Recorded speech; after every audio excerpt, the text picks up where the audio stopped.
Estás viendo Canal América, televisión dominicana para el mundo.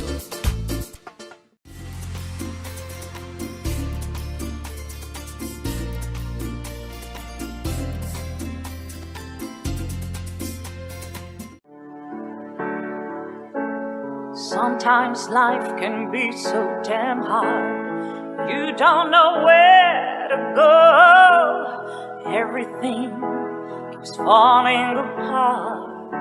Yeah. You try to do your best, but only God knows that you've given everything you've got, but the world takes you down. You just keep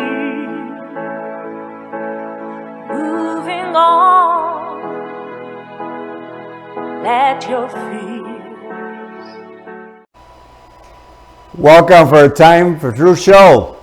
I'm your host, Dr. Bernard Fialkoff, and it's a pleasure to have you back with us again today.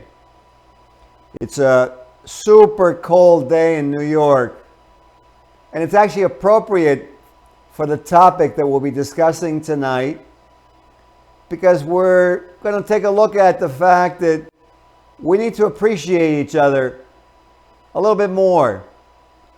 We need to realize that we're all trying to survive, and we have different ways of surviving. And sometimes we encounter difficult situations like the 18-degree temperature tonight in New York City. And when that happens, you realize that your enemy is not a fellow man, regardless of who he is or what he looks like, but your enemy is the elements, the cold, the heat, lack of food. You can go on and on to lack of a job, lack of a proper education, home, and safety. So tonight, we have a very special guest, and she's making an appearance, and I know it's difficult for her, and so I would like to introduce her to you. And Buddha, if you can put her up on the screen, our guest tonight is human rights activist, public speaker, and author Gwendolyn Carr, and then you see her there on the screen. She's a mother of 3 children, 15 grandchildren, 6 great-grandchildren, and is a matriarch of one of Staten Island's largest African-American families. She formerly worked for the United States Postal Service and the New York City Metropolitan Transportation Authority, and retired in 2015 because of something tragic that occurred, to devote her work to the civil rights movement. There you see her son, Eric Gardner, good-looking guy. And she retired to do the civil rights movement after she suffered the devastating loss of her son Eric on July 17, 2014. He was killed by a New York Police Department officer who used a prohibited chokehold while arresting him. Garner was a 43-year-old African-American father of 6, and was confronted for supposedly illegally selling cigarettes. He was known as a neighborhood peacemaker in his Staten Island community. The officers were called to the scene because of a fight that Gardner reportedly broke up, making peace again. As a conduit to the healing of others, she formed, along with others, a nonprofit organization, Eric, eliminating racism and inequality collectively.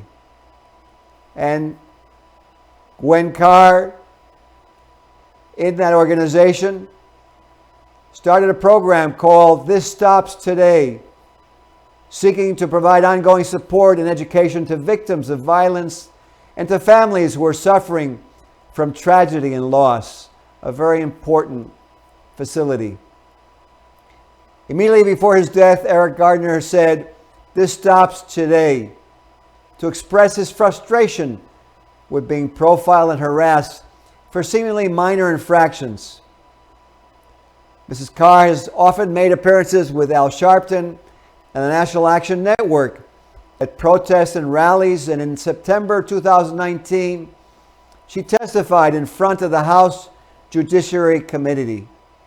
Her works include This Stops Today, Eric Garner's mother seeks justice after losing her son, and The Nightmare Was Never Over. So Buddha, if you can, please bring Gwendolyn Carr up on the screen.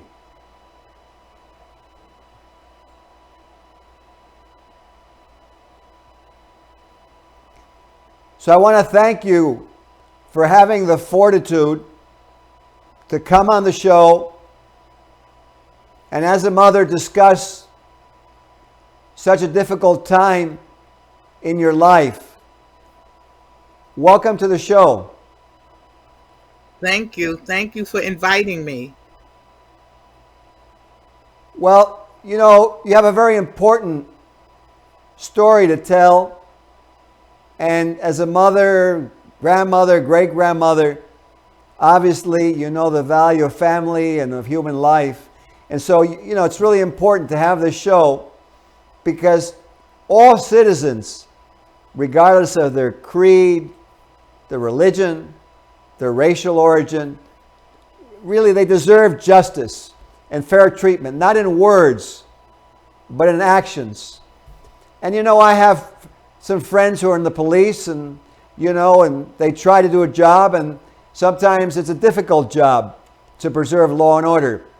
And times and situations can occur which bring about anger and violent emotions.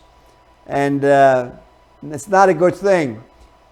But in today's show, you know, I want to invite you because I see what you've been doing, and I see how you've been trying to correct what's going on in our communities. And let's take a look at how, as united humanitarians, human beings, and cooperating with education and mutual respect, we can do something to bring safety and prevent something that will never go back for you, which I can't even imagine.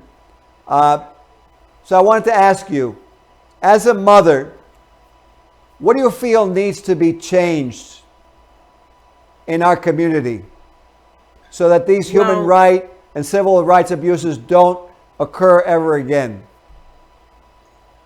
Well, you know, Doctor, I think there's a lot that needs to be changed. First of all, we need mutual respect of each other because we need police that respect us, and we have to respect the police in return. And if each community had police officers who were concerned, I think that would be a step in the right direction. And also, we need to help to clean up our community. We need to help to create activities for our young folks, which in some neighborhoods they don't have that. All they know is running the streets, or some people get a hold to them, you know, some bad people get a hold to them and make them do bad things, you know, like selling drugs, like just doing things that they shouldn't do. And we, as people in the community, we have to help stop that. I wholeheartedly agree with you. You know, I always say that things with consequence occur when we've let things go too far, like you said. And you're so right, because if we have those activities, you know, that they can be involved in, things can happen. What training or education do you feel should be implemented so that, you know, we educate people correctly? Yes, well, education, I think it comes from the home, but see, sadly enough, we have to have different conversations with, you know, our black children than our white counterparts have, because we are so afraid when they're out there that they're going to be stopped by the police, and sometimes for no good reason at all. So a lot of times we tell our children how to, you know, conduct themselves so they can walk away from that stop, because we've seen over and over again where so many black young men and women don't walk away from a stop. And a lot of them are unarmed. They weren't doing anything to get stopped. And, this first, that's why I say mutual respect. We have to learn how to give each one a fair amount of justice because, we're not getting that right now. And this has to improve. Absolutely. I want to relate to you something I went through recently. And like you said, I'm not a person who goes out to try and find violence or do something. I was finishing up my exercise in a gym. I won't say what gym because it wasn't their fault, so I want to leave it anonymous. And this young man came up to me, and I thought he wanted to use the machine, so I said, "Oh, I'm going to be done in a minute." And he seemed really angry, and then I let it finish, and I said, "Okay, you can use it now." And he actually started to threaten me. I was very surprised. So a few weeks went by, and I was finishing up my routine, and he showed up again and threatened me again for absolutely no reason. And so I went up to him to confront him. And so, things can happen. He just walked away and would never answer me. I was asking him how he knew me because I had no idea who he was from anyone else, from Adam. So, your point is really well taken. And for me, I said, well, this is, what is this? And this man could have, God knows what he would have done because he was obviously not in his mind and not knowing me even, or not even telling me how he knew me or even explaining anything to me. So tell me more about what you're saying, because I think it's important for viewers to understand your viewpoint and those concerns. I think they're valid, so please go on. Well, just like you say, that confrontation that you had, there's a lot of mentally ill people out here. And it doesn't seem like society or the administrations are doing enough because there are so many of them just slipping through the cracks. They're out here, they're on the subways, they're in the streets, they're on the buses, and they hurt people. Maybe they don't mean to hurt people, but they are mentally ill. And I know when you take a mentally ill person to the hospital, a lot of times the doctors, they ignore when you tell them that they're sick. And even if you want to stay in the room to tell them what their condition is and how what things they have done, they'll say they have rights. You don't have to be in the room with them. I can talk to them. Now, if a person is mentally ill, they need someone to speak for them, not just go behind closed doors, because a lot of times a mentally ill person sound just like you or I. But a person who's been around them for a long time, they know when the person is mentally ill or when they display these symptoms of being mentally ill. But our society is saying they have rights. But what about the rights of the people who they could hurt out in the street? That is such an important point that you bring out that I think, I don't know sometimes where we're headed. And I think it's important to emphasize what you're saying.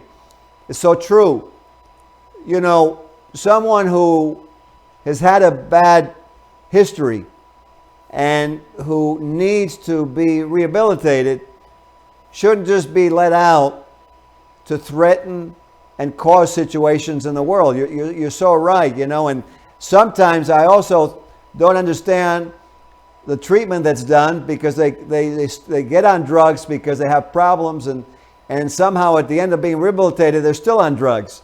And so to me, as a surgeon, I don't see having somebody on a drug as a solution for whatever it was mentally or emotionally in their background and their family or in their neighborhood. How that's doing anything for them, I don't understand. What's your feeling about that?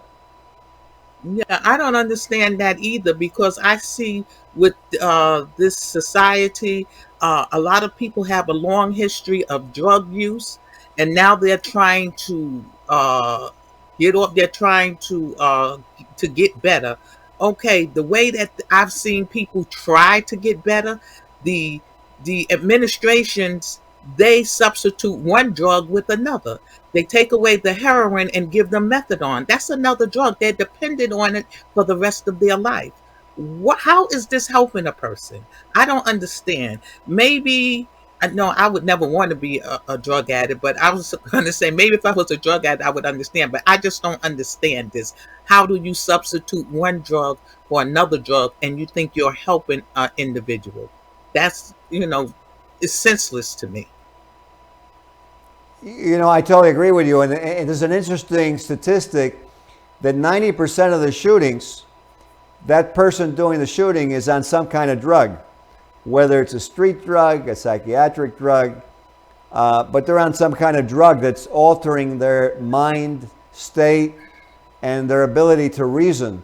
So I think you're totally right. I think that we as a society need to take a look and really deal with why these people had problems to begin with.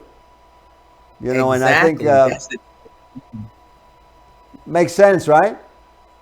It does. It makes sense because we don't know where the problem stemmed from, but we know now that there is a problem, and the people with problem is going to cause problems for others. That has no kind of they had nothing to do with this individual's problem, but if we are medical field, if we are in psychiatric, we should address that because we should know how to address psychiatric patients. We should be able to identify who's a psychiatric person or who is not. But I just think they just let it go, or I guess some of those doctors just missed that class. So I don't know. I got to give you a lot of credit and a big, big compliment because you went through something horrific in your life. And the fact that you can have this humor discussing something like this that I know is very close to you is amazing. And, really shows who you are, and you're a person to be listened to.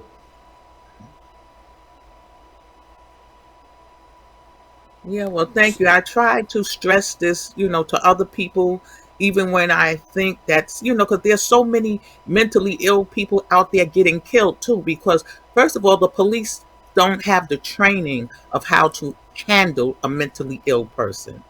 They should have personnel on the scene when there's a call made saying that there's a mentally disturbed person doing whatever. We should have personnel who can handle those kind of crises out there. Police, all they know, if they see someone acting a little weird, they're going to shoot them. So, 'cause they don't want them to come, like attacking them, which I don't blame them from not wanting to be attacked. But I don't think that person should be killed because he's in crisis right then.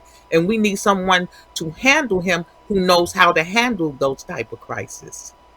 Absolutely. You know what? In that vein, I was going to tell you something that we're planning. Retired Globetrotter Bobby Hunter, who actually grew up in Harlem, and Mayor Johnny Ford, who runs the World Mayors Conference Group. We're planning a basketball game, and it's going to be a basketball game to educate kids and bring highlight on drug education so that they know not to take drugs. And then anyone who knows Bobby Hunter, my buddy, he's a little bit of a wild guy. He came up with a great idea. He's going to have at halftime a mother's foul shooting contest because he wants to highlight the importance of the mothers. What do you think of that? Well, that sounds great. At least, this is a positive activity, so this is what we need in neighborhoods. More activities that will put the minds of youth positively instead of all this negativity that's going around today. If we had more centers, if we had more things to do after school, I think that we could kind of conquer the problems. We may not be able to conquer all of them. A great would be conquered. I really agree with you.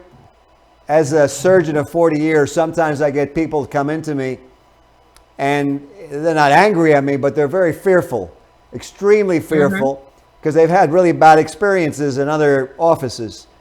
And Mm-hmm. like you said, one of the first things I do, I just walk in and I look at them. I don't really start to do anything. I just say, "How can I help you?" And I Mm-hmm. let them vent and talk. And I think that, like you said, with youth, their venting needs to be maybe athletics, sports, dance. Maybe they can put on some kind of rap show or concert, music, and, because youth are active. So, I agree with you. As a mother, what would you like to see? You've already mentioned it. So, what else would you like to see in the city? What direction would you like them to take in a common sense approach instead of more violence or regulations? What positive direction would you like to see going on? I would like to see them in groups, positive groups. I'll say like the National Action Network. They have a youth huddle, and they do so many positive things. They give scholarships to the children, and it don't necessarily have to be to the most brightest children. Just children who is struggling, some who are just passing. Let them know that they are important as anyone else. You don't have to be such a scholar to be important. And a lot of times people don't listen to the youth. And that's what we have to do. We have to listen to what they say. And we know even when we have little kids, a lot of times if they think that you're not paying them any mind, they start acting out. It's the same thing with older youth. They will start acting out if you're not hearing them. So sometimes, if they don't come into our world, we have to go into theirs, and and just come kind of compromise with them and see what they would like to do and what would be positive in their mind, or how they think that they could be a better human being in this society. Sometimes we have to sit back and listen. Absolutely. You bring out a good point, and just bring something to mind that we can mention while we're on the show together is maybe in New York City, we can start some mothers groups, and mothers of all creeds, of all races, and all religions, and have the mothers Hmm. get together and maybe have the mothers say, "Hey, look, you know what? We need to have more of these positive activities in this neighborhood, and we would like that to be appropriated for not anything complicated, sporting events, music events. I mean, they have some already in New York City parks, and I know they try to do a good job with it. So, what do you think of that idea?" That, that's right, because this is something that the children would love. They love when you want to do something that is now popular for teenagers of today. When we were teenagers, there were things that we like to do. Our mothers used to say, "Oh, look at this," what they listen to the music, but we listen to good music, I have to say. But you know, we have to encourage the children. We must tell them the history of what has gone on and bring it up to date to show them how you must continue. You must pick up the baton and you must go with it, and keep us positive. Keep the image of us positive. I think if we stress to them, if we listen to them, if we try to encourage them, that it would be quite a bit of difference out here. And stop, bashing them and saying, "Oh, he's no good for nothing. You see what he did." But when you find out a child is going in the wrong direction, even if it's not your child, give them a kind word, or I think that would help a lot. Absolutely. With your okay, I'd like to ask you a question because I'd like to take a moment or two on the show for your son to be really known and to give him like a little bit of a tribute. What was he like? Well, my son, Eric was my firstborn, so he was a bit spoiled. But as he grew up, he was such a friend to everyone. He used to always say everyone was his friend. When he used to go to school, if someone is bothering another kid, he would bring him home and say, "Ma, I brought him home to eat dinner because the kids in school was bothering him." You know, he was a lover of sports. He loved the Giants, although they lost all the time, but he fast with them. You know, he loved Christmas. Christmas was his favorite holiday, and that might have been some of my doings because I used to go all out for Christmas for the children. And when they got older, they used to remind me of all the things they had gotten, as Christmas presents, and I didn't even remember all of them.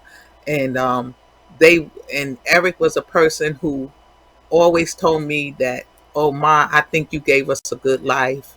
Um, and I used to say to him, "Oh, I thought thought I yelled at you too much." He says, all mothers yell. That's nothing," like that. So, um, and the way he used to talk to me, like he was really appreciative of me.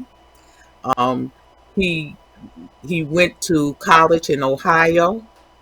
He he married at a very young age and had children. And he used to play Santa Claus for his children and then his grandchildren because he had two grandchildren.